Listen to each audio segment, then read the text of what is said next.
muchachos, ¿cómo están? Soy Miss Amanda. En esta ocasión vamos a retomar el tema del agua.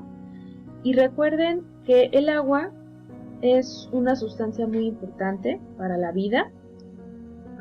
Ya que, pues, hablando del planeta Tierra, pues, tenemos casi 3/4 partes formadas por agua. Y hablando de un ser vivo, por ejemplo, un ser humano, tenemos de un 70 a un 80%. Entonces, gracias a esta sustancia es que nosotros, la Tierra, pueden hacer sus procesos vitales. Y bueno, también la fórmula del agua es H2O, 2 átomos de hidrógeno y 1 de oxígeno. Y una cualidad muy importante del agua es que esta está formada o se encuentra en los 3 estados de la materia, lo que es sólido, líquido y gaseoso.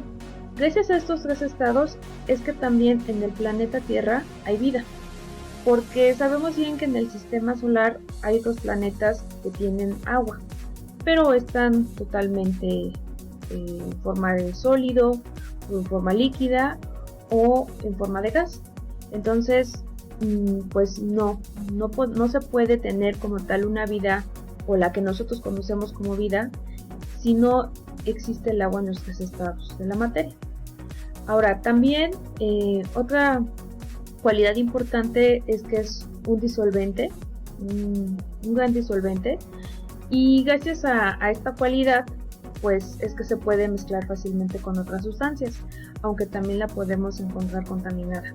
Más adelante vamos a hablar de esta cualidad de concentración de soluciones. Ahora, también el agua tiene 2 puntos importantes, lo que es el punto de ebullición, que este es a 100 grados Celsius, y el punto de congelamiento, que es de 0 grados Celsius.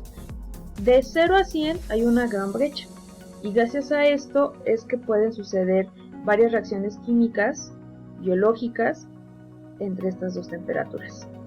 Ahora, también otras propiedades que podemos ver aquí es que pues conduce la electricidad, esto es gracias a las sales que se encuentran disueltas en ella, y la compresibilidad, que es complicado poder comprimirla, como por ejemplo los gases en un tanque. Por ejemplo, yo les he dicho en clases, un tanque estacionario, la sustancia que está dentro no está en forma gaseosa, sino que está en forma líquida, gracias a su grado de compresibilidad que tiene. Pero el agua no podemos tenerla así. Si la queremos comprimir, necesitamos una gran cantidad de energía para poderla tener en esa forma. Otra cualidad importante es la viscosidad. La viscosidad, acuérdense que es aquella que va a aumentar conforme la temperatura disminuya, ¿sale? Y otra parte importante también es la densidad. Lo que es la densidad y la conductividad, estas van a depender de las sales que se encuentren presentes en ella. Y otra cualidad muy importante es el pH. Aquí vemos que se encuentra de 7.4 a 7.8. Gracias a este pH que se encuentra en el agua, también podemos pensar en la vida. Bien. Ahora, ¿se acuerdan que les decía que el agua es un gran disolvente? Entonces, hablamos de concentración de soluciones, y esta tal cual se define como la cantidad de soluto disuelta en un solvente.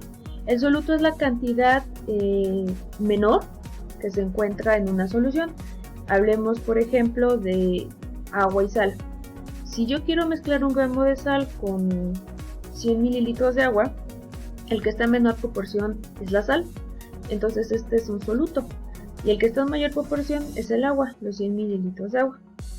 Ahora, dentro de esta concentración de soluciones los podemos medir en 2 grandes unidades, unidades físicas y unidades químicas.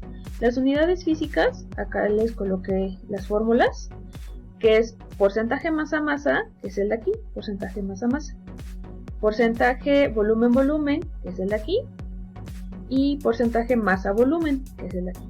Bien, entonces, ¿cómo voy a calcular porcentaje masa-masa? Lo voy a calcular teniendo los gramos de soluto divididos entre los gramos de solución. ¿Se acuerdan cuando hablábamos del agua y de la sal? Entonces aquí sería 1 gramo de sal entre los 100 mililitros de agua. Pero recuerden que 1 mililitro de agua es lo mismo que 1 gramo de agua, entonces aquí serían 100 gramos de agua. Hago esta división por 100. Cuando yo multiplico por 100 estas tres cantidades, me salen porcentajes. Bien, entonces si yo hablo de porcentaje volumen, en lugar de tener gramos, voy a tener mililitros.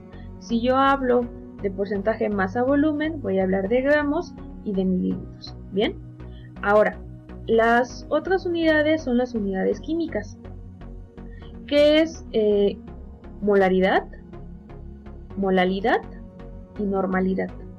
La molaridad es esta, M mayúscula, y la voy a calcular teniendo los moles de soluto entre los litros de solución. Los moles de soluto aquí van a verse, digamos, afectados por la sustancia en común, porque no es lo mismo calcular la molaridad de cloro de sodio a bicarbonato de sodio, porque son sustancias diferentes. Bien, y eso tiene que ver con el peso molecular que se está hablando. Ahora, la molalidad, estos son los moles de soluto, el numerador se mantiene constante, pero en lugar de litros de solución es entre kilogramos de solvente. Ajá. Y cuando yo hablo de normalidad, son los equivalentes entre el litro de solución. Ahora, ¿qué tiene que ver el equivalente? El equivalente va a ser referenciado si la sustancia es un ácido, H+, si es una base, OH, que se le llama hidróxido, y si es una sal, que es los cationes o los metales en cuestión. Entonces aquí, si yo hablo de, por ejemplo, cloruro de sodio, esta es una sal, la sal de mesa, en común. Ajá. Entonces, yo voy a calcular la normalidad con base si es una sal. Si yo hablo de ácido clorhídrico, entonces con base H+. Si yo hablo de hidróxido de sodio, entonces es con base AOH. Bien, entonces, ahora los demás que aparecen aquí, partes por millón, estos los vimos referenciados cuando hablábamos de aire, ¿se acuerdan? Que hablábamos de los contaminantes. Entonces esto es con respecto a unidades todavía más pequeñas, ¿bien? Para poderlos medir y así poderlos expresar. Ahora, como habíamos hablado, existen sales que se realizan o se generan gracias al agua. Y entonces, por ejemplo, la primera, hablamos de sales binarias. Las sales binarias están formadas por un elemento metálico y otro no metálico. Y se nombra primero el anión, que es el no metal, con terminación uro, y luego el metal. Y aquí nos colocan un ejemplo. Está el ácido clorhídrico, que es el que hemos estado usando en laboratorio, el hidróxido de sodio, que es una base, reaccionan, se mezclan y me forma el cloruro de sodio, que es la sal binaria. Por ejemplo, la sal de mesa. Entonces, me genera el cloruro de sodio y agua. Bien, entonces tras esta reacción me va a generar agua.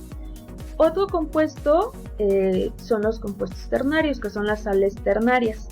Y son compuestos derivados de un oxiácido en el cual se sustituye los hidrógenos por un no metal. Bien, y aquí tenemos la reacción.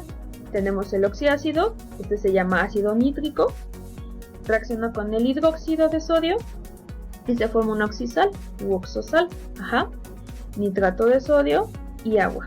Ahora, también si yo hago reaccionar otro tipo de compuestos, también me va a generar lo que en lugar de un nitrato de sodio, me va a generar lo que es el bicarbonato de sodio. Acuérdense que este compuesto yo lo ocupo para poder retirar humedad o malos olores en donde lo coloque. Bien, ahora, acuérdense también que dentro de su misión es poder trabajar lo que es una práctica de laboratorio. Y nada más hay que recordar rápidamente, la práctica de laboratorio se conforma de 3 momentos: protocolo, la parte de la práctica y el informe. Entonces, aquí les dejo cada uno de los aspectos que conforma, en este caso, el protocolo, para que al momento de que ustedes vayan viendo qué práctica van a realizar, se acuerden cómo se debe de redactar. Bien, y también en cuestión de la bibliografía, acuérdense que este se debe de citar en formato APA. Entonces también aquí les dejo cómo redactar en formato APA Si hablamos de libro, revistas, periódicos o internet. Bueno, pues por el momento sería todo, jóvenes. Me dio mucho gusto saludarlos y pues a trabajar. Cuídense mucho. Adiós.